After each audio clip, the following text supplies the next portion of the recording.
نحمده ونستعينه ونستهديه ونستغفره ونعوذ به من شرور انفسنا وسيئات اعمالنا من يهده الله فلا مضل له ومن يضلل فلا هادي له اشهد ان لا اله الا الله وحده لا شريك له واشهد ان سيدنا ونبينا محمدا عبده ورسوله لا نبي بعده اللهم صل وسلم على سيدنا محمد الكتاب يا رحمه الله عدد ما في علم الله صلاة وسلام دائمين لدوام ملك الله وعلى آله وصحبه صلى الله عليه صدري وسلم أمري واحلل عقدة من لساني يفقهوا قولي سبحانك لا علم لنا إلا ما علمتنا إنك أنت العليم الحكيم اللهم ارزقنا فهم النبيين وحفظ المرسلين وإلهام الملائكة المقربين اللهم ارزقنا بالعلم وزينا بالحكم وأكرمنا بالتقوى وجعلنا بالعافية لا حول ولا قوة إلا بالله العلي العظيم والحمد لله رب العالمين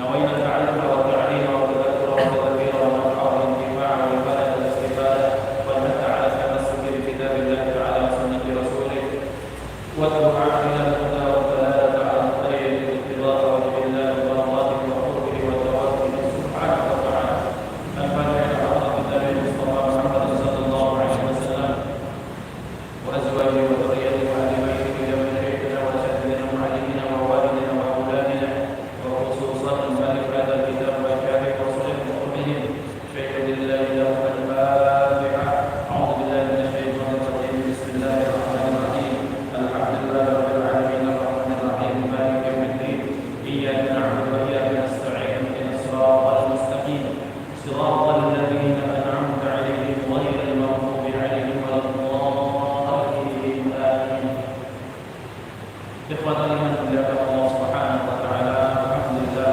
bersyukur kepada Allah Subhanahu wa taala atas segala nikmat kembali kita dipertemukan dalam majelis rutinan kita mempelajari kitab Safinatun Najah. Bersyukur kehadirat Allah bahwa di sisa usia kita masih diberikan Allah, dimudahkan Allah untuk talabul ilmi, untuk menuntut ilmu. Berharap bahwa apa yang kita lakukan menjadi sebab ridha Allah Subhanahu wa taala. Amin Allahumma amin. Salawat dan salam terlimpah kepada Hadrat Rasul Sayyidina Maulana Muhammad sallallahu alaihi wa alihi wasallam serta keluarga sahabat kita sekalian. Amin Allahumma amin.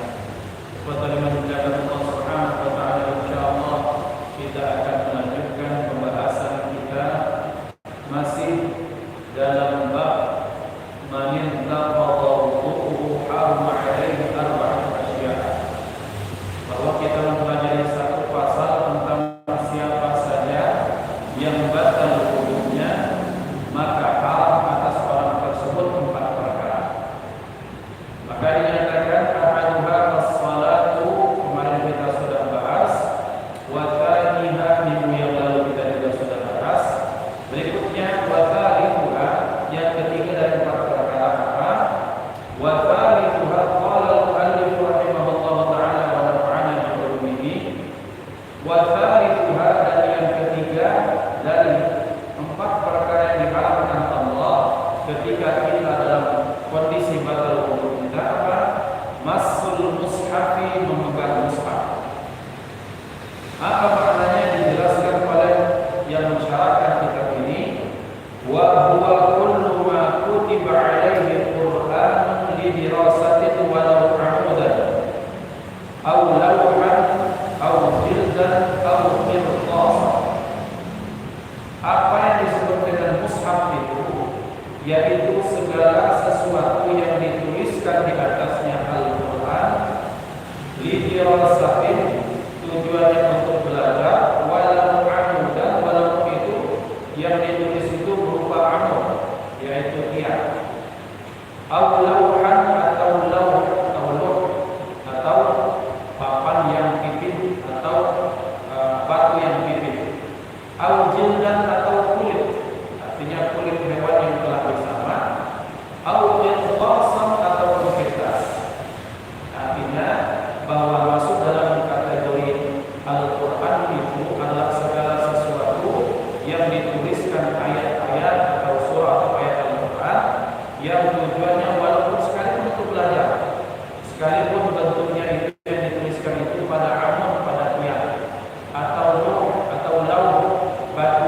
PP batu yang tipis yang kita bisa tulis.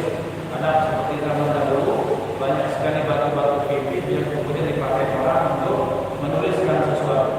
Ternyata batu PP tersebut dituliskan Al-Quran, maka dia menjadi mushaf. Selanjutnya masuk kategori penjelasan ilmu mushaf ini apa? Al-jildan ataupun kulit.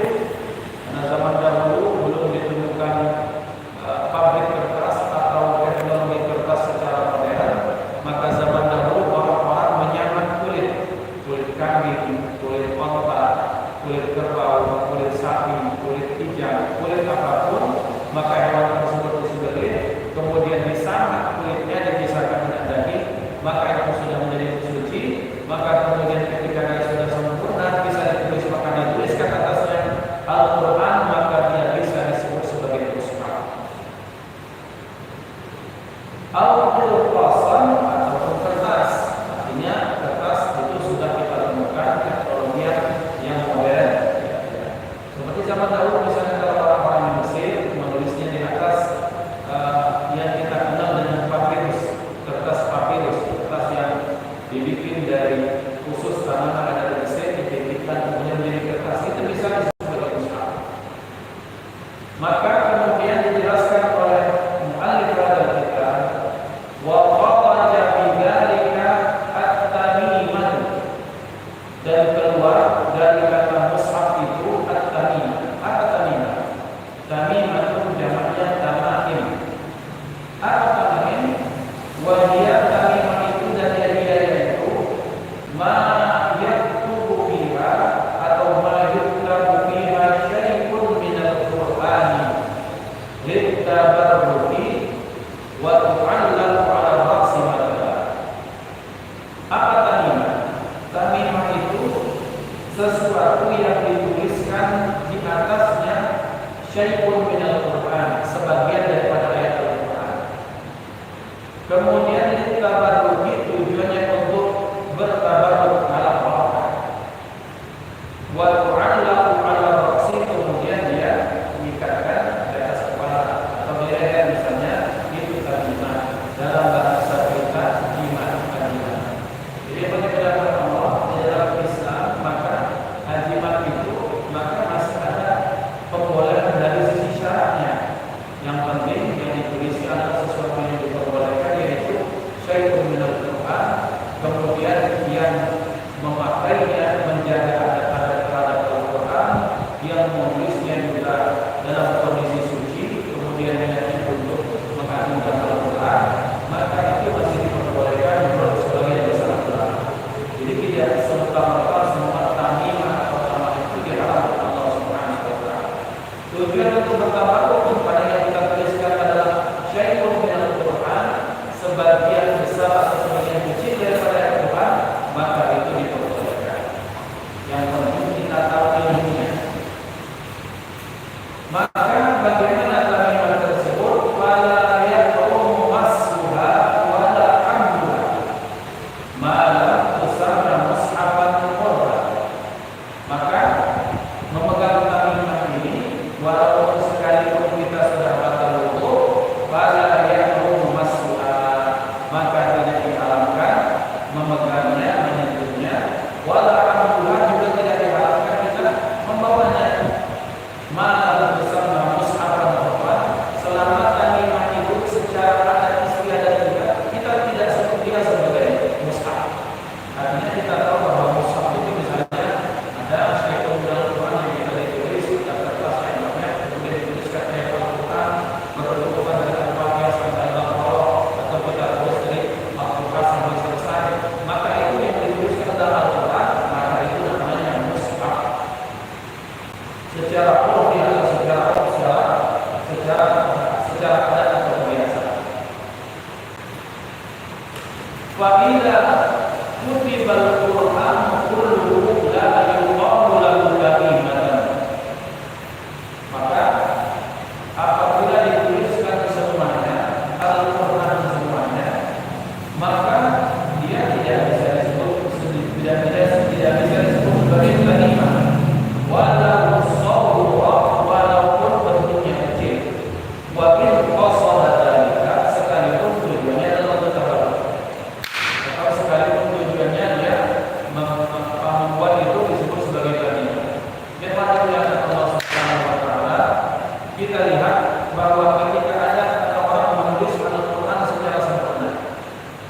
ditulis secara sempurna 30 juz. Kemudian 30 juz itu ternyata yang 30 juz itu dibuat di atas buku yang kecil. Kalau bahasa Indonesia sekarang adalah Quran Istanbul, Quran Istanbul. Kalau Quran Istanbul itu kan ya, jumlahnya tak banyak sebenarnya. Tetapi sekarang banyak sekali ada mushaf-mushaf yang kecil itu yang ketika ditulis betul-betul dari Al-Fatihah sampai An-Nas, maka ini tidak bisa disebut sebagai tamimah, tapi ini disebut sebagai apa? Disebut sebagai mushaf atau Al-Quran.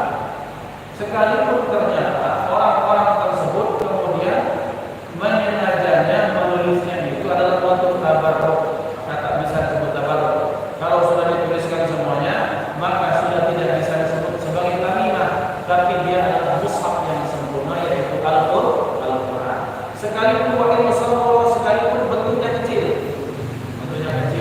hanya berapa senti kali berapa senti, tapi kalau kita lihat dengan saksama atau kita lihat dengan kaca pembesar, ternyata hurufnya lengkap, barisnya lengkap, dari A sampai Z-nya, dari juz 1 sampai juz 30 sempurna, maka ini disebut sebagai mushaf, bukan tamimah. Jadi maksudnya tamimah itu apa?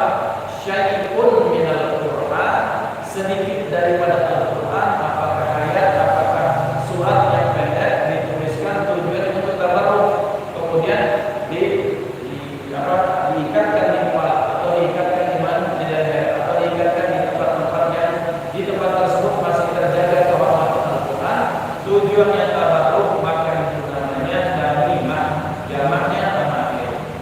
Kita dikatakan Allah.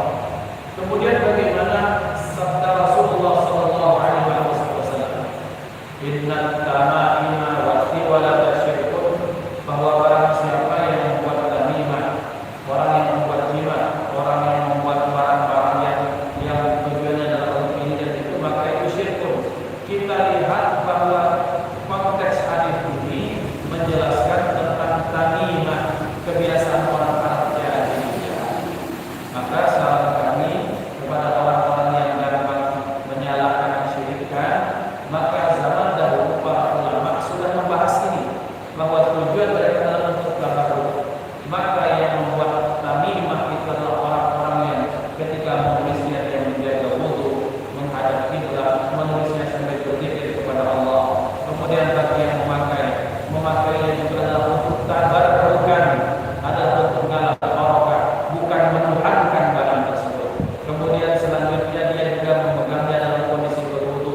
Sekalipun ternyata tamimah atau tamamah itu bisa dipegang, boleh dipegang tanpa kondisi berwudu, tapi mereka berwudu untuk menjaga kehormatan syai'un minal Qur'an. Kemudian dia juga tak membawanya ke tempat-tempat yang dihinakan Allah.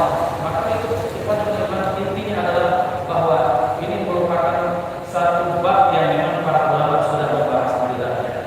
Jadi kalau kita ternyata membolehkan, silakan bolehkan. Kalau ternyata membolehkan, silakan bolehkan.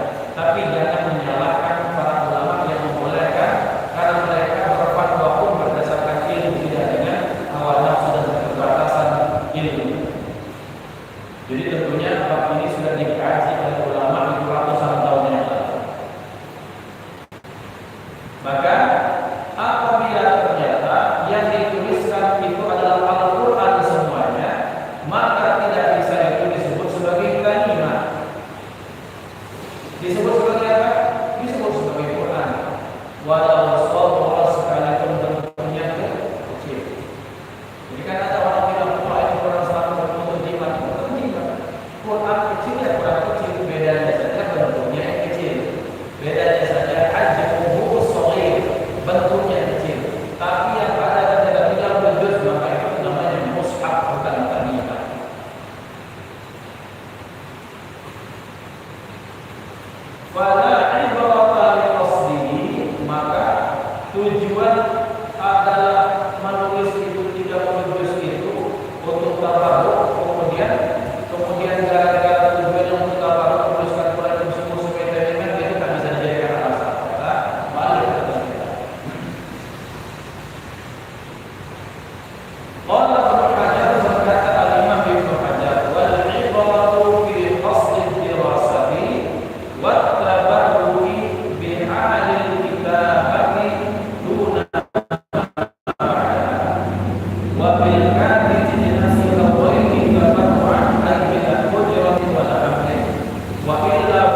belajar itu untuk tabarruk bi'alil kitabah dengan kondisi tulisan tersebut, maka bagi yang menulis untuk dirinya atau untuk yang lainnya tabarrukan ay bila ujratin wal amrin, bahwa yang menulis itu tanpa upah juga tanpa dia ada siapa. Wa illa fa'amiru aw mustahiru, kalau tidak maka yang memerintahkannya atau yang menyuruhkannya itu yang membayar upah orang tersebut.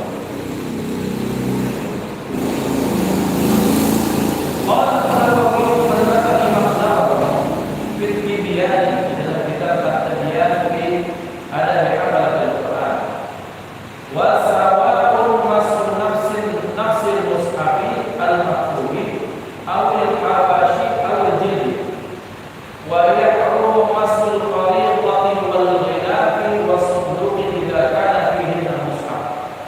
Saking berhati-hatinya Imam Nawawi, maka adalah sama yang dimaksudkan dengan memegang mushaf itu memegang mushafnya yang ada tulisannya, atau hawashi ataupun penjelasan hawashinya hasyiahnya, awal jildi atau yang dipegang itu adalah jilafnya, kulit luar. Wa yaqru masul qariqati wal ghilafi was sunduq, bahkan diharapkan memegang kantong atau covernya atau kotak tidak karena fi'ilnya mushaf jika di dalamnya ada mushaf. Kepada menjaga Allah saking hati-hatinya Imam Nawawi, maka berniat aku di sini adalah mari Pak itu di situ semua. Itu tidak batal untuk pada belajar. Demi apa? Demi menjaga kesucian martabat keberkahan daripada mushaf Al-Quran. Hadza wal madhhabu dan ini merupakan madhhab yang terpilih. Wa qila dan dikatakan juga la taqru hadhihi thalathah, yang tiga ini tak diakunkan. Wa huwa dhaif, dan sementara hadis ini lemah. Kemudian walau kutibal Qur'an fi lawhin fa hukmuhu hukmul mushaf sawa'un qalla al-maktubu aw kataba. Dan ketika kita temukan ternyata yang dituliskan di Al-Quran itu fi lawhin, di batu yang tipis, ternyata yang dituliskan itu fi lawhin, yaitu dituliskan itu adalah Al-Quran, fa hukmuhu hukmul mushaf, maka hukum lawh itu sama dengan hukum mushaf Al-Quran. Sawa'un qalla al-maktubu aw kathura, sama ada yang ditulis itu atau yang tertulis itu banyak maupun sedikit.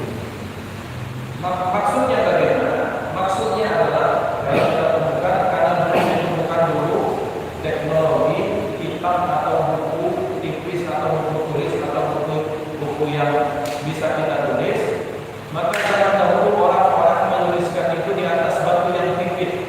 Batu pipih itu batu yang tipis, yang di situ permukaan rata bisa kita tuliskan di situ. Maka di sini kita bisa kalau lihat ada laut ini, budaya mempunyai laut ini banyak yang sekarang ini masih sampai sekarang dijaga tradisi ini oleh para santri yang ada di Shinkin. Kalau kita tahu ada kata Shinkin, itu negara Afrika, negara Afrika itu anak-anaknya yang kecil rata-rata sudah hafal Al-Quran semuanya. Bagaimana mereka menghafal? Salah satunya dengan cara mereka menuliskan di laut itu berbentuk seperti nisan yang tipis, kemudian mereka tuliskan Al-Quran. Maka hukum laut itu, hukum batu pipih itu sama dengan hukum Al-Quran kalau yang dituliskan itu adalah ayat Al-Quran. Sekalipun sedikit atau banyak, artinya menyentuhnya diharamkan kalau orang tersebut ternyata batal wudunya. Sama seperti kalau sekarang, kalau kita kiaskan dengan hukum modern, yaitu apa? Handphone kita masing-masing. Handphone kita ada banyak aplikasi, dan salah satunya sekarang aplikasi Al-Quran. Maka aplikasi Al-Quran ini kita harus lihat ya teman. Ketika kita buka aplikasi Al-Quran, maka saat itu hukum hakim maka seperti mushaf Al-Quran. Berarti yang membuka, yang memegang, yang membaca, yang melihat, maka dia harus dalam kondisi berwudu. Ternyata dia membukanya dalam kondisi tidak berwudu, dia buka mushaf Al-Quran. Itu dalam menjadi seperti itu. Maka berhati-hati juga ketika dalam kondisi ternyata aplikasi tersebut sedang dibuka, aplikasi Al-Quran, tolong jaga posisinya, jangan sampai rendah di bawah, kemudian maaf di bawah, ternyata sebaris dengan maaf dengan pantat kita, walaupun ditinggikan. Karena bagaimana sikap kita kepada mushaf pun sikap kita begitulah kepada benda apapun yang saat itu hukumnya seperti mushaf. HP ketika kita buka aplikasi ternyata ada aplikasi Al-Quran, saat itu HP kita sudah bukan HP lagi, hukumnya sudah menjadi mushaf. Maka hukum yang berlaku kepada mushaf pun berlaku kepada HP kita yang sedang kita buka aplikasi Al-Quran.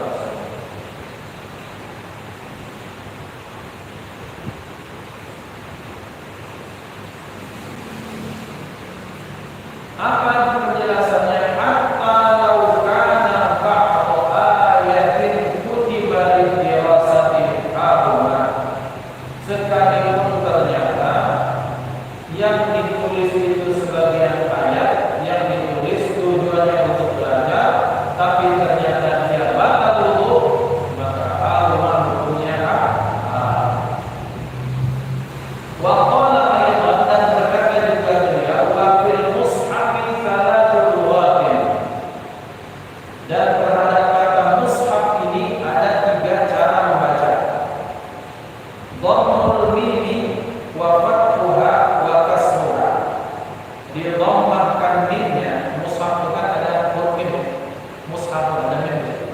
Mushaf itu bisa dibaca dengan mushafun wa fathuha atau difathahkan mimnya. Mashafun. Di mushafun ada sekarang mashafun. Kemudian selanjutnya wa kasruha, kemudian bisa mishafun, bisa mushafun, mashafun juga bisa dibaca mishafun. Mimnya itu bisa didhammahkan mushaf atau difathahkan mashafun atau dikasrahkan mishaf. Maka itu oleh fadhammu wal kasru masyhurani. Akan tetapi yang didhammahkan mushaf dan dikasrahkan mishaf itu masyhurani, itu adalah istilah yang masyhur.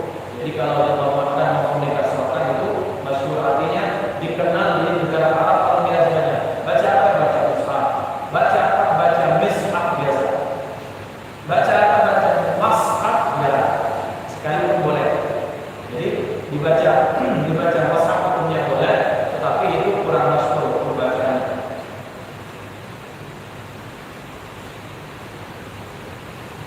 Wal fathu dzakaraha Abu Hafsin Nuhas wa ghairuhu.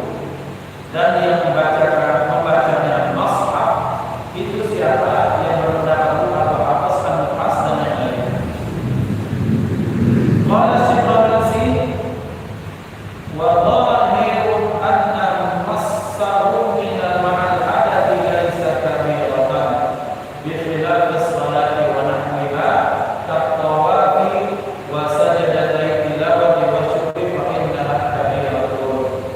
Tetapi seorang ulama bernama Syekh Al-Razi menyatakan secara zahir menyentuh mushaf dalam kondisi berhadas laisa kabiratan, bukan dosa besar. Dosa besar.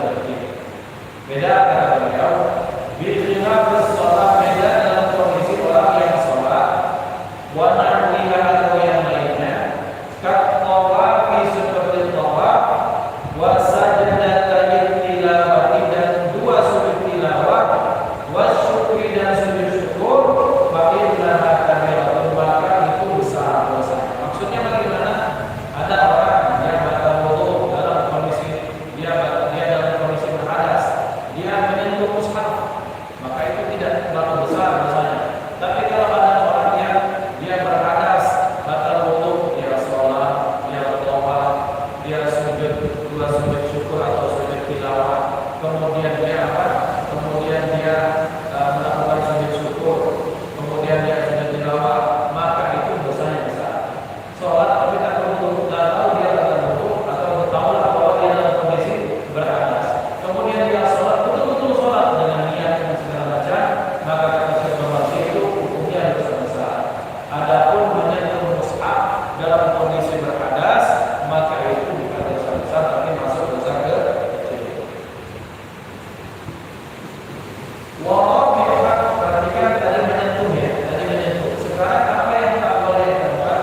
illa fi mata'in fa yahilu hamluhu ma'ahu taba'an lahu, kecuali ada halangan ketika ini, kecuali berada situ kemudian kita bawa sah, itu hukumnya tak boleh, kecuali kalau kita membawa barang-barang selain mustahab. Ada mustahab, kemudian ada kitab atau ada buku, ada buku tulis, maka niat kita membawa buku tulis mushaf elok. Karena kenapa? Posisi kita membawa itu niatannya adalah untuk membawa barang yang bersama mushaf tersebut, maka hukumnya diperbolehkan. Kenapa tabaan lahu diniatkan bahwa mushaf itu dalam kondisi dalam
Alhamdulillah.